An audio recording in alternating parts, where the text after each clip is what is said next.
Hello everyone, welcome to Pay It Forward. Really happy that you're here.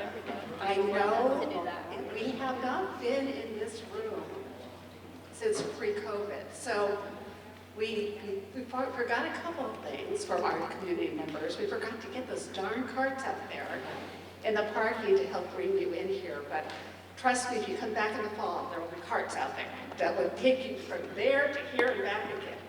But thank you for coming. I'm Mindy Lavelle. On behalf of the Lyle Center for Innovation and Entrepreneurship and Fresno State, we are really glad that you came and joined us today, especially the students that are here. If you're not seniors, or even if you are, if you're seniors, come back as alumni. And if you're students returning, please look for announcements for programs in the fall as well. For the community members, thank you so much for coming. This program, and I'll share a little bit more about it shortly, but this program could not be what it is without all of you. So thank you for coming regularly. I see some people who have been here since the very beginning, since 2015, and those who are new, so thank you. What I want to do now is continue this conversation because one of the goals for Pay It Forward is to provide a lunch, a free lunch to community members as well as students, where they can sit down and not be on the go or the fly eating fast food, and share conversations with their table mates, and really start to have meaningful conversations.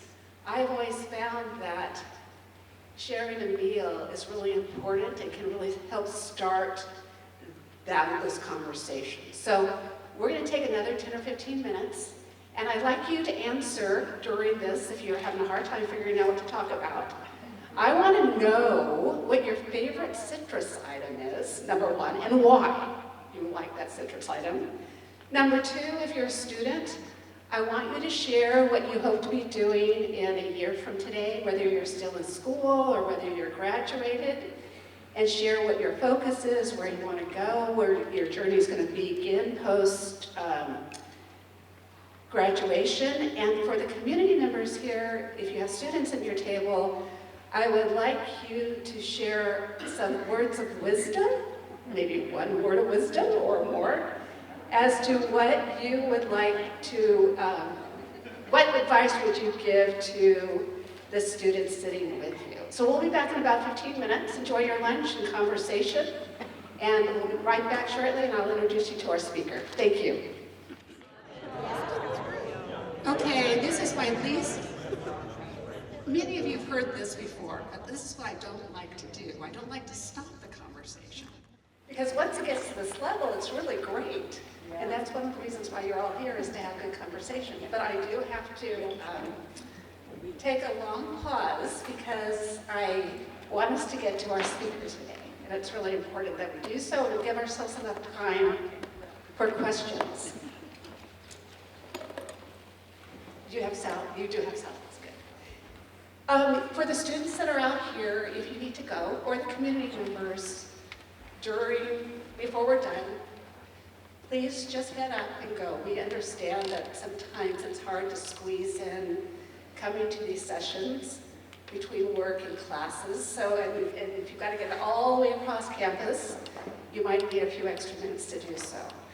The Pay It Forward program started in 2015, and it came out of an idea as to, is there something we can do to bring together students and the community members on a regular basis?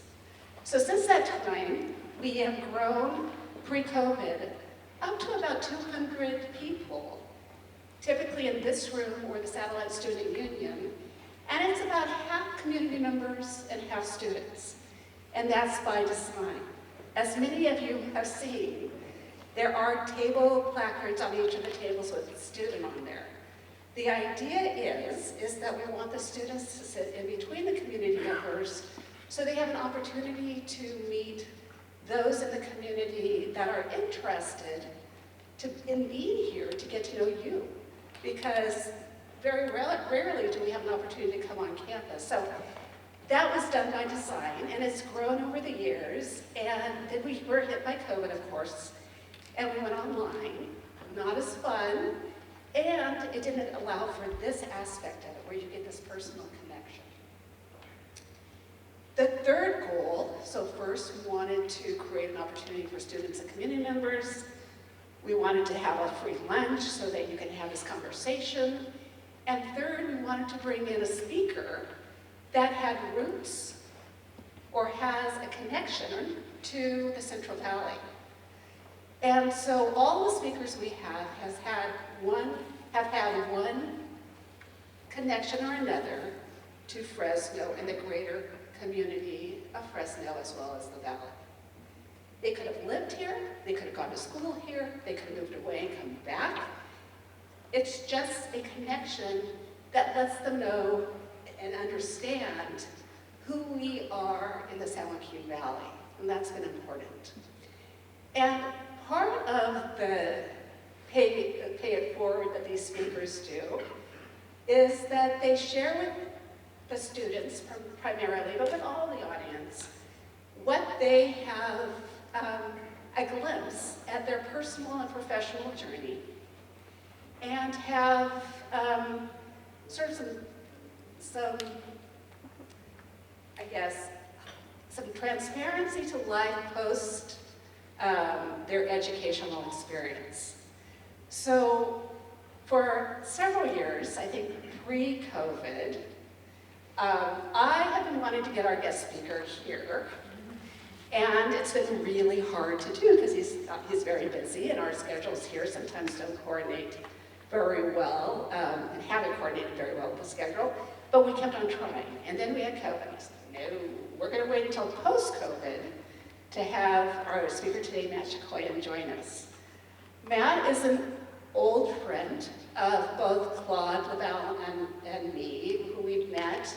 Well, we've known his family for a very long time, but we had the privilege of having Matt work with us between undergraduate and graduate school, if I'm right.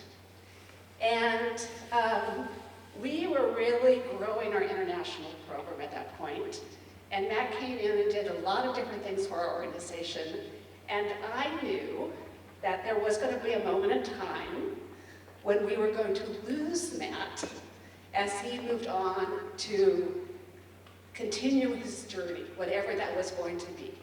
I was very lucky, and we were all very lucky in our organization to have him as long as we did, but we knew that there was going to be a moment. But what really excited us is that we were going to have a chance to follow that personal and professional journey, which has led him into really interesting, many interesting roads and paths that he's going to be sharing with you here today. So so today, Matt is the Vice President of Strategy and the Vice President of Operations for fruit growers. And it seems natural that that's where he is today. And I'll let him share how he got there and what led up to that. But I'm really excited that he came back to Fresno to be with us and to share his experience with all of you. So at this point, I'd like to invite Matt to come up to you.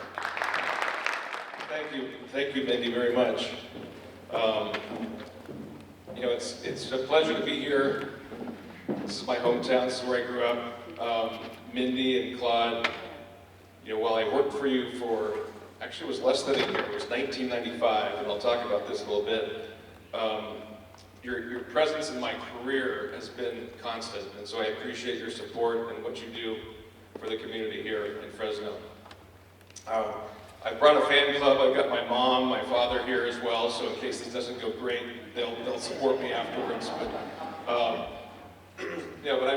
some old friends that are here from college and from my life, and so it's just really a pleasure to be here. This building, it's interesting, when I was a kid, in the summertime, I would go to Fresno State Bulldog Club camp in the summertime, and the North Gym was where we played basketball. So I haven't been here for a long time. It looks a little bit different, but my memories of Fresno State and the North Gym go way back. So I'm going to talk to you a little bit about my career, lessons learned, My message is primarily for the undergraduate students, but I think you're never not a student. So my message is really for everybody here, but especially focused on the students.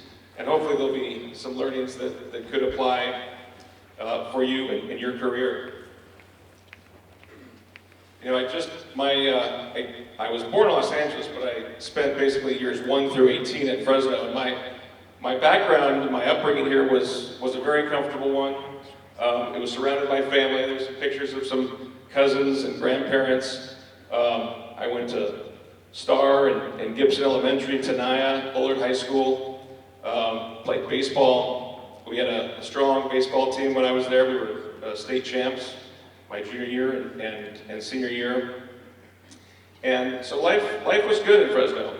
And then there's a picture there in the middle of a farm. My grandfathers were both farmers. They grew Thompson seedless raisins, some almonds, some walnuts, some citrus. But I didn't really pay a lot of attention to agriculture. I was here in Fresno, but I'd go out and ride the tractor. Once in a while, I'd rake leaves for $1. I think inflation would probably make that $15 today. But I didn't pay a lot of attention to agriculture. It's interesting. I just was thinking I might go away to school. My parents were both the first in their respective families to go to college, and so I followed their experience. And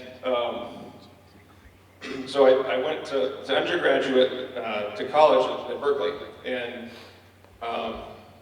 on many spectrums, Fresno and Berkeley are very different places, which you know that.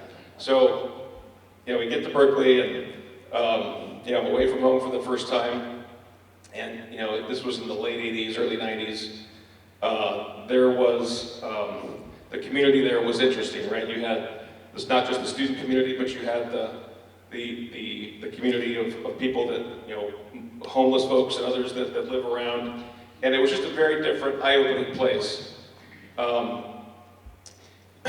When I got to school there, and maybe it's changed now, but there wasn't a lot of hand-holding. So I got in, great, and I was, I think, undeclared as a major, and I thought maybe I might try political science. And I tried to get classes, and I only got one political science class. It wasn't really a class that I wanted, but I needed 13 units to stay enrolled. This is my freshman year at Berkeley, so I got this political science class. All the other classes that I was interested in were full. I ended up taking a music appreciation class, which was a fantastic class, but I would have liked to have taken that maybe my senior year, not my freshman year. And I took Introduction to Forestry, and a friend of mine, Robert Swanbeck, so he and I were both in the same boat. We were looking for classes, and he said, "Hey Matt, there's this forestry class. Why don't you go take that? It's Monday, Wednesday, and Friday at 8 a.m. on the other side of the campus." So well, that's not great, but I needed a class, so we ended up getting in. I got the class. He ended up bailing out. He found another class, and I was in forestry. So that was three classes, 4 units each, so that's 12 units. Well, I needed 13 units to stay matriculated. So one more unit. Where am I going to get that unit? Well, I played baseball. I didn't get recruited, but I thought, well, let me give it a shot. I'll try to walk on. And I knew it was a long shot. And so I told the coach, hey, I want to try to walk on. He's like, sure, there's a 3-day tryout. Why don't you come out? And if you, I said, well, can I get credit for this as a unit? Because I need that. He says, sure, no problem, Matt. And I was a good student in high school. I was an A student. And so I get my report card at the end of the first semester. And I think I got a couple of B's and maybe an A minus. And then baseball, I didn't make the team, by the way. I got a C. I got a C in baseball. And I thought, well, we were state champs. And I said, Coach Milano, I said, Coach Bob, why a C? He's like, well, you didn't make the team, so you get a C. I thought, well, that's welcome to Berkeley. So that was, I guess what you learn is, when you're out, when you're out in the world, you have to fight for yourself. We had a lot of interesting experiences when I was there. We had, the 1989 earthquake happened. We had the fire in the Oakland Hills. We had other crazy things happen. So it was in four and a half years of just real world experience that kind of helped me open my eyes to what else there might be in the world. So when I was in the early 90s, the economy wasn't that great, and I was trying to figure out what I wanted to do. And I thought, well, maybe I'll go into the Foreign Service. And the Foreign Service is they have an exam once a year if you want to join the Foreign Service. So once a year. And there's really not a great way to study for the Foreign Service exam. They basically tell you, learn general knowledge, go read a bunch of magazines, learn the news, read about the world. So I took this exam and I thought I did pretty well. And I got my results back afterwards, and there's 5 parts to this exam. Well, so I'm looking at my results, and I got, first 4, I got a pass. Okay, very good. The 5th, I got a fail. And well, the 5th was an essay section, and I did not realize, and I'm embarrassing myself here, but I did not realize that there was an essay section on the test. So I just skipped that, and I as a result, failed. So that was the end of my Foreign Service career. And so I'm thinking, okay, well now what do I do? And I had three criteria for what would be next. One criteria was still to be involved in international business. Another criteria was to keep my Spanish going. I had studied abroad for a semester when I was at Berkeley, which was a formative experience. And my third criteria was to leave California. I just wanted to do something different, see something different. And I figured I was, I was young enough, not tied down. I could go and explore something else. So all those criteria kind of came together. And I learned that there's this trade office in Mexico City. So the state of California used to have trade offices around the world to promote California business abroad. And this was 1994, so NAFTA, the North American Free Trade Agreement, had just come into effect. And I thought, well, I'll go down there there was an internship that I learned about. And so I got a hold of the office, and I called down there and I said, I'd like to come intern for you. And they said, well, sure, why don't you come down, fly down, and we'll interview you. And I said, well, I don't have a lot of money. I'm just, gonna intern. Can we just do a phone interview? And, they said, sure. So I ended up, they said, go ahead and come on down. So I got a one-way ticket, and I flew down there. I'd never been to Mexico City before. I thought, let me just take a chance and go see what this is about. But I felt good about the opportunity and saved up a little bit of money to support myself for a few months. And so I go to Mexico City. And these are a couple of pictures. That is not me in any of these pictures, but I thought I would show, the downtown. It's a different world. It's not the Mexico that most of us Americans think about. We go to Tijuana, or we go to Puerto Vallarta or Cancun, but this is, I'll call it real Mexico. And so I go down there, and they pay me 30 pesos per week. So, here I have my undergraduate degree, and I'm getting 30 pesos per week. So it's enough for basically riding the metro. I had saved up again to support myself for a few months. But it turned out to be just a fantastic experience for me. I was 23 years old, and my someone said, "Oh, Matt," when they were trying to figure out what to do with us, they said, "Well, Matt, you are from Fresno, and you're Armenian, so why don't you handle agriculture for us?" So it was interesting because, again, as I said before, I didn't really pay a lot of attention to agriculture, but I guess I was qualified. So I ended up handling the food and agricultural sector. So when California companies wanted to do business in Mexico or Latin America, I would help them find importers, distributors, manage trade requirements to get their products into the country, help with introducing them to potential contacts. And it was fantastic. It was, I was able to have a high level of contact with business people. These were successful business people in the States, but didn't speak Spanish or didn't really know how to do business in a foreign country. And I just really enjoyed that. And so I was there for about 4 or 5 months, and I thought, well, I can't live on 30 pesos a week forever. And one of my clients was going to hire me. He was going to have me represent him in Mexico. So again, this was fall of 1994, and everything was lined up for me to stay. Well, in December of 1994, the peso, the currency in Mexico, crashed. So the exchange rate went from 3 to 1 to 6 to 1 to 10 to 1 in like 3 months.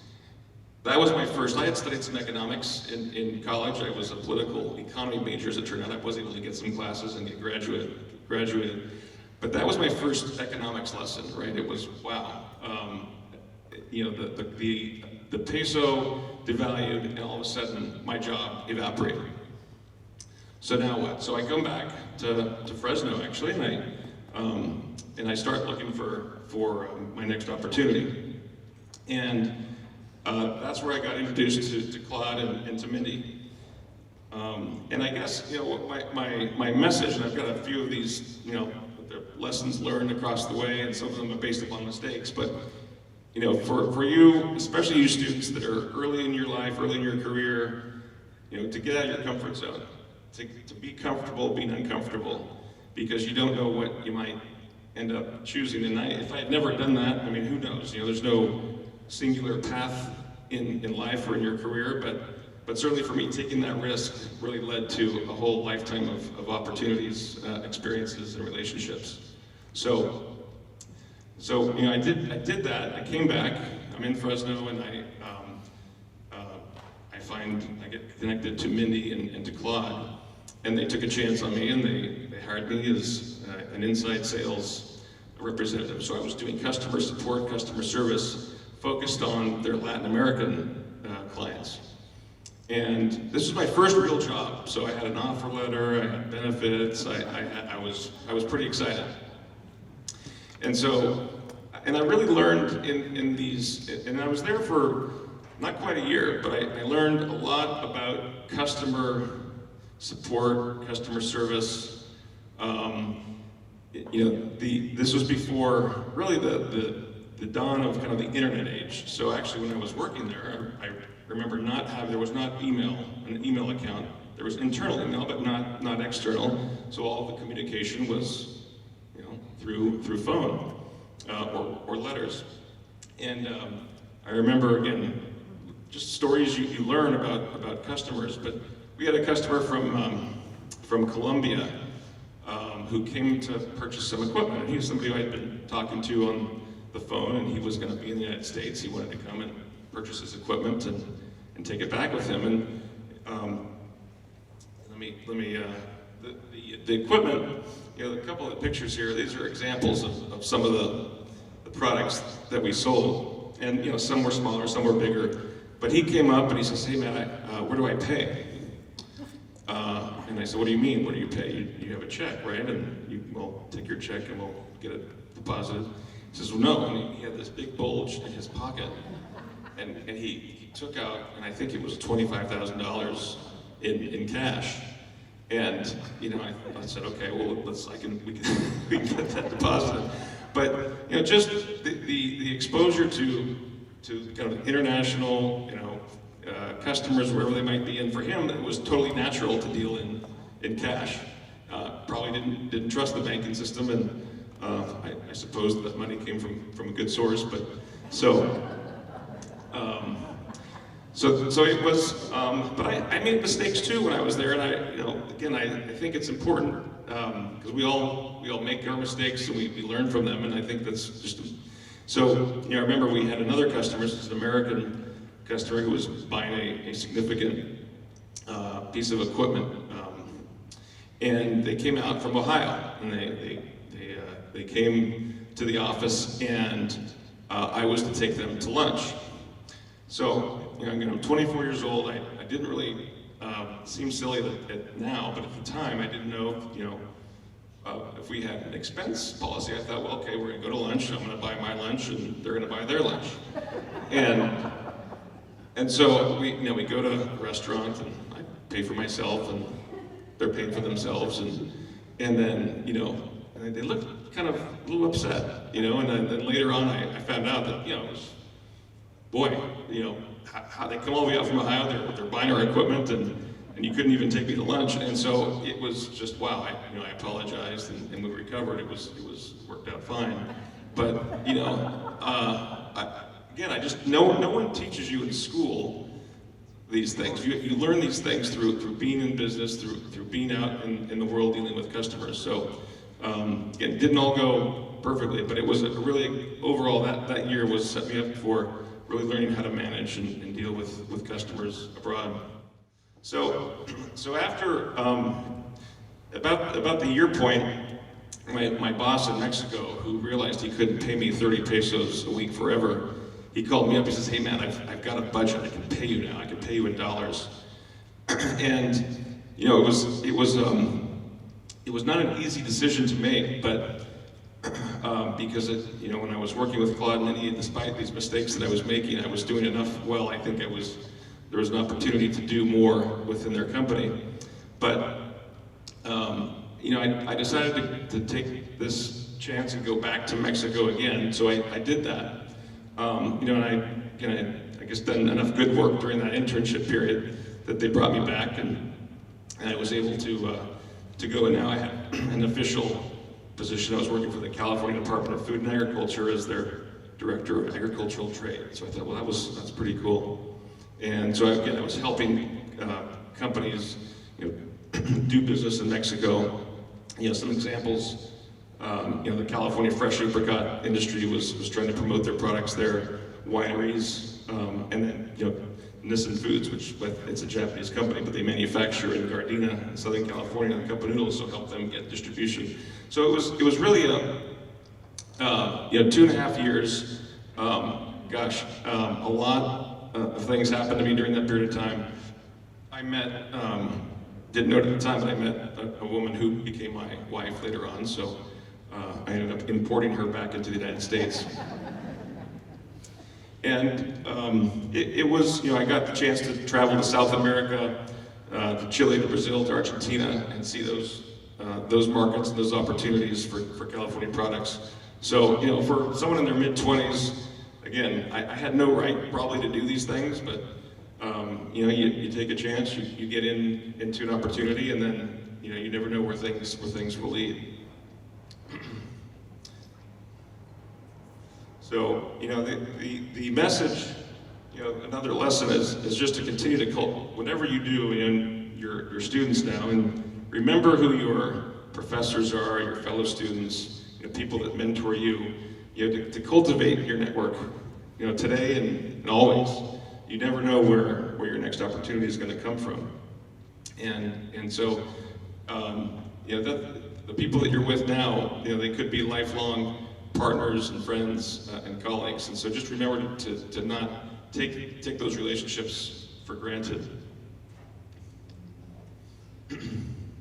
So after 2.5 years in Mexico, I was trying to figure out, okay, what's next, and what my roommate, who was also American, he was deciding to go to apply to business school, and I thought, well, maybe I should do that too. And so, you know, I ended up, you know, studying for the test and got into the school and came back. And that was a nice, you know, opportunity to come back to the U.S. So I was in the Bay Area. And, you know, for me, business school, I was out of college for 5 years. So the learning curve, I had forgotten what homework was, right, by that point. So I had come back and was, you know, we were doing all kinds of economic modeling and you know, statistics and things that I did not really take in college, so my learning curve was pretty steep. And you know, you're thrown in with a lot of just students from all over the world, you know, they're motivated, they're intelligent, they challenge you. So it was, for me, because I didn't have a formal business education, this was a good opportunity for me to learn the language of business. So, you know, also, you know, business school, for those of you that are undergraduates and thinking about if you might go to graduate school, you know, it's an opportunity to pivot. It's an opportunity to redesign or do something different than what you've done before. And that certainly worked for me. So, so I graduated in the year 2000, and at that time, we were going through this, .com boom. So, in fact, I was so confident because people were getting jobs, just for fog in a mirror, basically. But I decided I wasn't going to really latch onto a job until after graduation. So my wife and I, we were married at this time, and we decided to take a trip, and then we would figure out what my career would be afterwards. So graduated, went on a trip, came back, and then I got a job in the fall of 2000. And it was with a company called Pixo, which Pixo, it's a technology software company. And I thought at that time, well, gosh, everybody seems to be getting into software or into a startup, and I'm in the Bay Area, so I should just do this. And so I went to work for this company, and I couldn't really explain to my mom what I did, or what they did. And so they made software for, at that time, cell phones, before we had iPhones. And it didn't resonate with me. It was not something that I really understood that well, but I was doing that. Well, about 6 months later, the .com boom became the .com bust.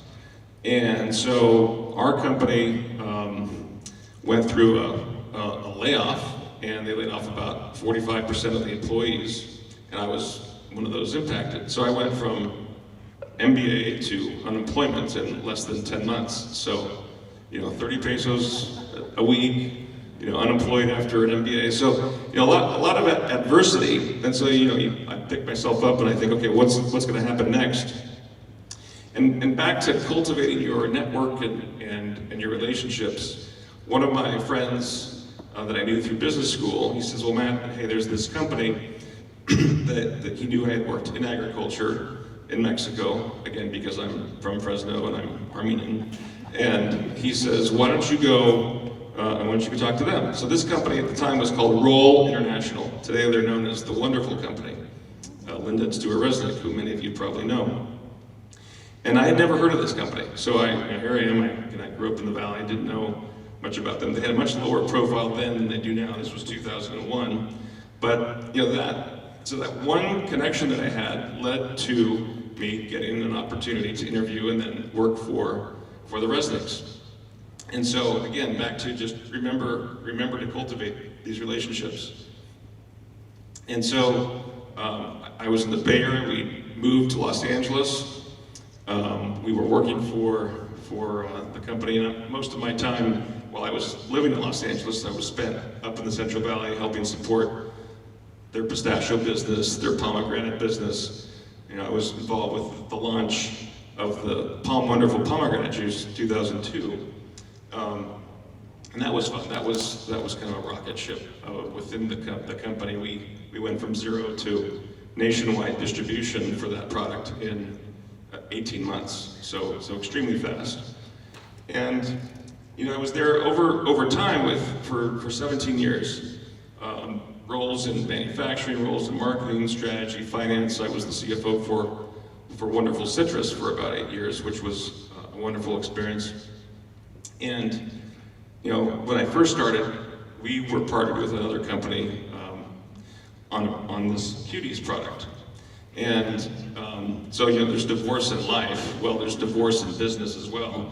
So we were with this company that ultimately Mr. Resnick decided, it's not working out anymore. So we split, and we ended up forming this brand, Halos. And so we went from Cuties to Halos pretty quickly. And it was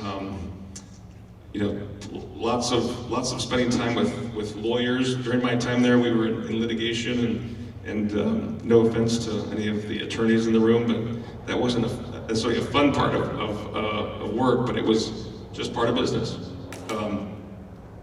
But what I learned a ton from Stuart, from Linda.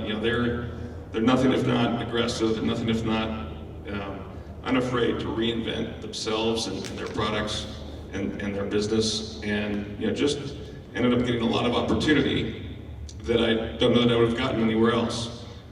So fortunate to have the opportunity to start there and to continue my career. So, and then I figured in my mind that I would not work there forever. I would work there, got a lot of great opportunity, but I wanted to do something different. I wasn't sure exactly what. So I talked to my wife and I said, let's create an experience. We had kids at the time, they were 10 and 7 years old, and we designed this opportunity to move ourselves to Spain. And so I lived in Spain when I was in college, and my family speaks Spanish, so we had that going, although we tend to speak more of the Mexican variant. And so I go to my boss at Wonderful, and I said, David, I'm leaving. And he says, where are you going? I said, well, we're going to Spain. And he says, well, who are you going to work for? I said, well, no one. We're just going to go live for a year, take a year off, and go live life and enjoy. And he said, well, why don't you talk to Stuart? And maybe, because I said, happy to help and work and support you in some fashion, but and he said, well, talk to Stuart. And Mr. Resnick said, man, I've got one company in Spain, why don't you go help them out? And so we ended up doing that. It ended up being a 2-year, what was going to be a 1-year kind of cold turkey sabbatical. Ended up being 2 years. And my message here is, in my career for 17 years at Wonderful, and maybe for many of you, it's not like this. It's kind of like this, and then it's like this, maybe it's like that. But I did a lot of lateral things. I ended up, getting exposure to things that were outside of my comfort zone. If you would have told me, 3 months before I took this opportunity to be the CFO for the citrus business, I would have told you I'm not a finance guy. I can add, I can do some math, I can do some basic accounting, but I just, got the opportunity, and I think it's important to think about developing yourselves laterally, thinking about developing a strong foundation for your career, and that, for whatever you might do, that breadth of experience will help build a foundation for the future. So we as I was saying, we moved to Spain, and this was a big adjustment. So, there was no reason we had to do this, but it was something we wanted to create. I wanted my children to see that the world is not just Central California and the United States, and so we moved to Spain. And, I ended up, when I remember I talked to Stuart, he says, Matt, how much time do you want to work over there? And before I could answer, he says, half time? Because if you're going to work more than that, why bother? Why bother doing what you're going to do? Which, for Stuart, half time means, 40 hours a week. So, but it ended up being, it was an opportunity to work for one of his companies there. But really, for me to reconnect with my family, we traveled. It was certainly a sacrifice on many fronts. It was a sacrifice, economically. It was a sacrifice socially, right? We uprooted ourselves and went and moved abroad. But we made some great friends there. And just, I think, for me, it was trying to create a long-term investment opportunity in my kids and my family to know that there is more out there. There's other ways of thinking, operating, and living. And so it ended up being a really fantastic couple of years. So, the biggest challenge moving to Spain is, it's interesting, it's eating, it's when you eat. So, here we're taught, right, you have a nice breakfast, you've got a healthy lunch, and your biggest meal of the day is dinner. But in Spain, they eat 5 times a day. They have maybe a coffee and maybe a toast for breakfast. There's a mid-morning snack. That might include a glass of wine or a beer. There's lunch, which is, an hour and a half, 2 hours. Definitely includes wine and beer. And then there's mid-afternoon snack, and then there's a light dinner. So if you try to go and get dinner at 7 o'clock at a restaurant, they're all closed. Unless you're going to a fast food place, and so you learn how to adapt, right? Because for the first couple of weeks, we were hungry at the times when they weren't serving food, but but you learn to adapt, and I think it made us, more appreciative of the diversity of the world around us. So then I came back after 2 years, and I did a little bit more time spent more time with the wonderful company, and then again left, which was what I had set out to do before when I was moving to Spain, and I finally said that, it's time to do something different. And I had a colleague of mine that we both worked together for the Resnicks 10 years prior, and he was named the head of Sunkist, and he says, "Matt, I'm trying to build my team, what are you doing?" And I was at a point in my life where I was looking for something different, and so I ended up joining the Sunkist organization as the head of strategy. And so again, back to that cultivation of your career, you never know where your next opportunity is going to come from. That ended up leading to this position. We're at Sunkist. Sunkist has been around since 1893, so it's almost 130 years. And we're trying to transform this organization. In some cases, it's an organization that acts like it's 130 years old, and so we're trying to bring it into the 21st century of how we operate, how we deliver value for our customers and for our growers. And so taking all the learnings that I've had over the last 20 years and bringing those learnings into this organization is really exciting for me, and to help to transform this organization. I now lead Sunkist has a sister company called Fruit Growers Supply, which, as the name says, we supply growers. We supply our packing houses with packaging, with irrigation systems, and other post-harvest products. So I'm leading that organization. It's a 300-person company, and what's exciting to me is being able to help transform this organization and bringing it into a high-performing company. So that's what I'm doing now. And I appreciate everybody's time here. I mean, you could be doing a lot of things, and thank you for being here. But I think the most important thing that I can say is, my story is just my story. It's just one person's path, and all of you each have your own path. And so, there were times where I probably went down a direction that ended up not being true to myself, and I learned from that. And so, again, my message is for all of you to just be true to yourself and choose your own path, and things will work out. So, and that's it. Thank you very much.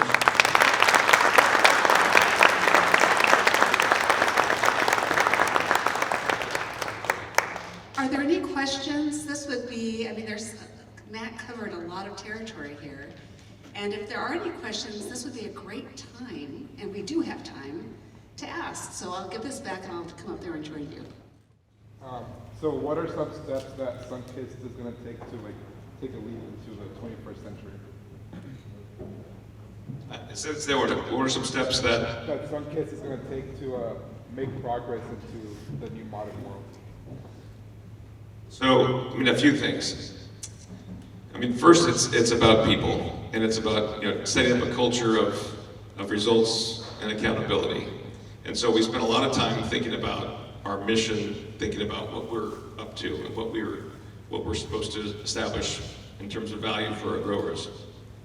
So we went through and established kind of a reset of our mission and of our vision. We didn't have any, for example, in terms of driving accountability, we didn't have any performance management system in our company. So year after year, you're working there and you still work there, and there's not. So we established a performance management system, for example. We want to attract and retain the best talent. So that was one thing that we did. Systems. We've had antiquated systems that we needed to upgrade. We just replaced, for example, our key system within the Sunkist world that was over 30 years old, and we finally, were able to replace that just in the last 6 months. And we're doing a similar system reset for the ERP system at Fruit Growers Supply. So I think but mostly it's about making sure that we communicate better with our employees about where we're headed, and that we allow them to contribute through participating in our vision as well. So we're doing a road show over the next week with all of our employees to remind them of here's our vision, here's our goals, get feedback, get input from them, make sure that they're keeping us honest. And so just more transparent communication as well. So in Spain they take the whole month of August off, and I really appreciated that, that part of their culture. I think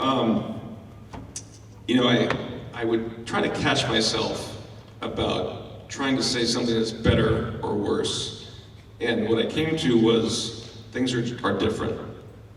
And so just to appreciate that, I might like the lifestyle in Spain, for example. I think it's probably it's not as I'll call striving generally. I'm generalizing here, but culturally, people are focused on themselves, on their life, on enjoying today, and less about what's next. And I think sometimes our American sensibility, and the reason why our country is as successful as it has been is because we're focused on faster, stronger, higher, better.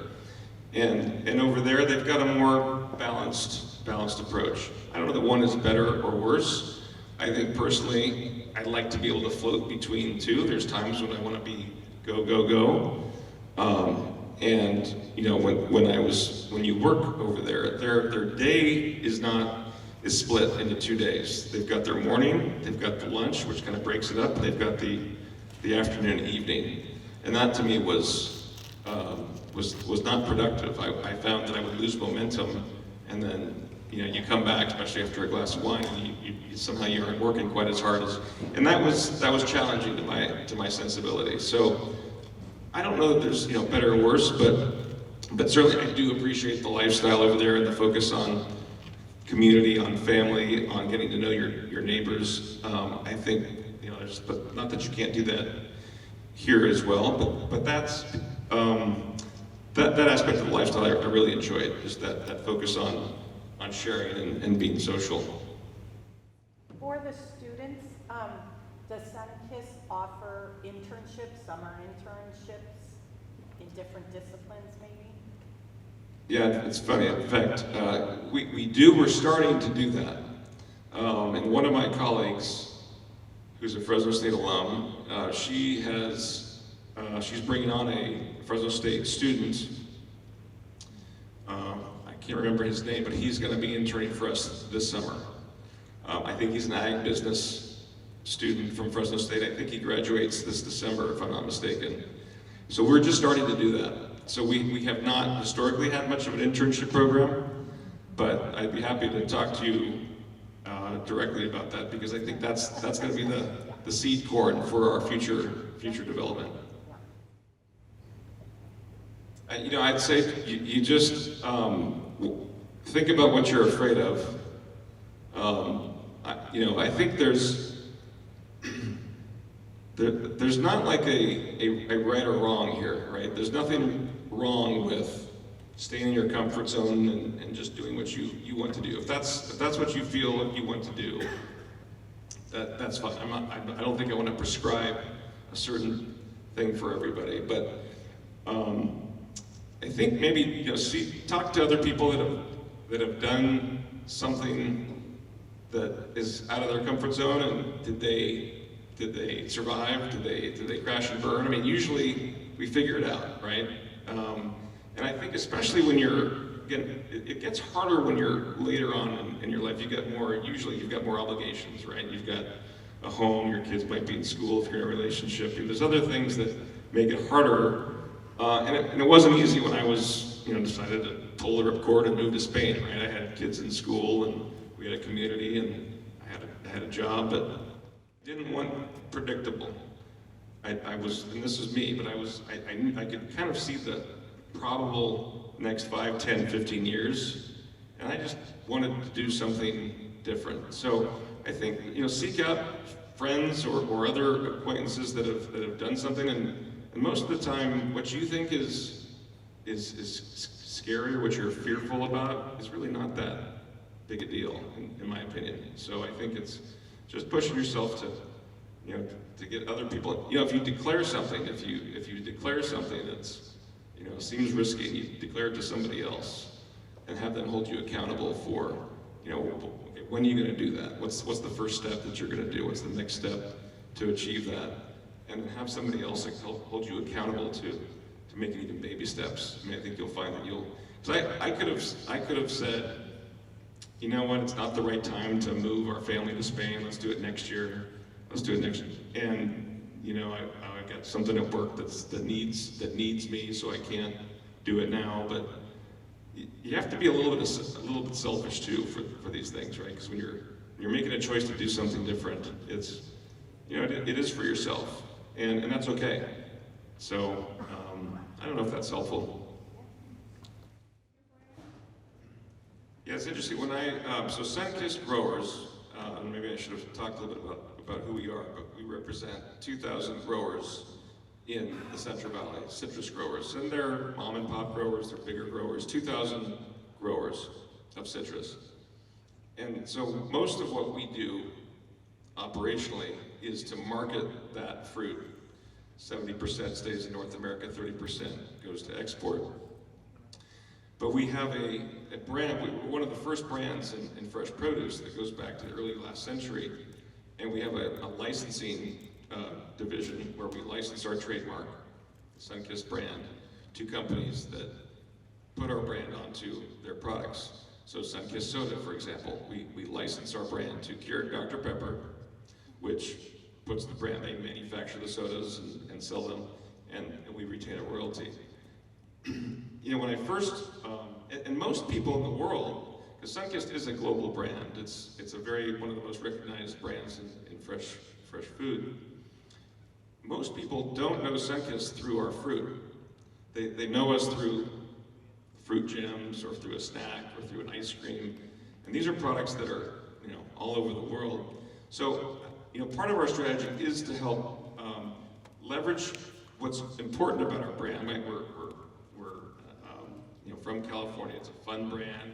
We're focused on healthy products, and to make sure that what we do does complement our grower base and preserves the brand. So it is part of our strategy to extend our brand through non-fresh fruit products around the world.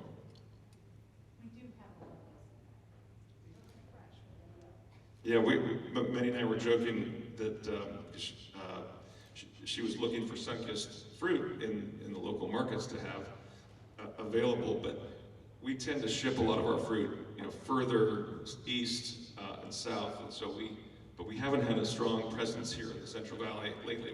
We're working on doing that. We have had a small opportunity recently with Save Mart, but generally speaking, you're not going to find Sunkist fruit so close. You have to go further, which we're working on. Are there any other questions at this point? I know that Matt will stay around a few minutes afterwards, so if you do have questions, can you all hear me back there? Because I don't know if my mic's okay. Can you all hear me back there? Okay.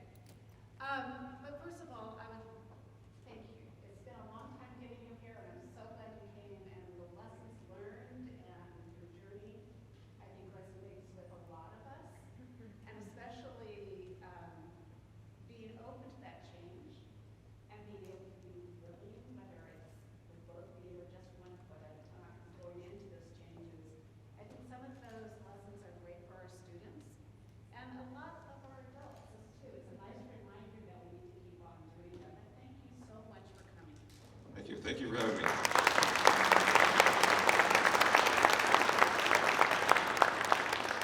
So, are there students left in here? Because I saw a number of them leave, and they're going to be really not unhappy. Do you have your ticket still? That you're the raffle ticket? Well, if you do, or if you have found one on the table that may not be yours, I suggest if you're a student, you grab it, because we have a really great raffle item for you today. The Next Gen Escape Room is our raffle item, and there's a session for one person, one student, and that's, I'll let the two entrepreneurs who are running Next Gen stand up and take a little giveaway. If you don't know about Next Gen, find out about it. It's a great, the company and the organization got started while here at Fresno State, and they're doing really well, and it's a really fun experience. So, okay, Matt, why don't we pick the, I don't have class.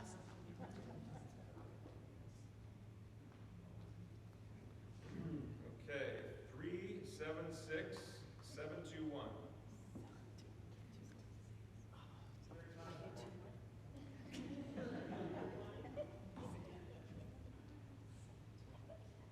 One more.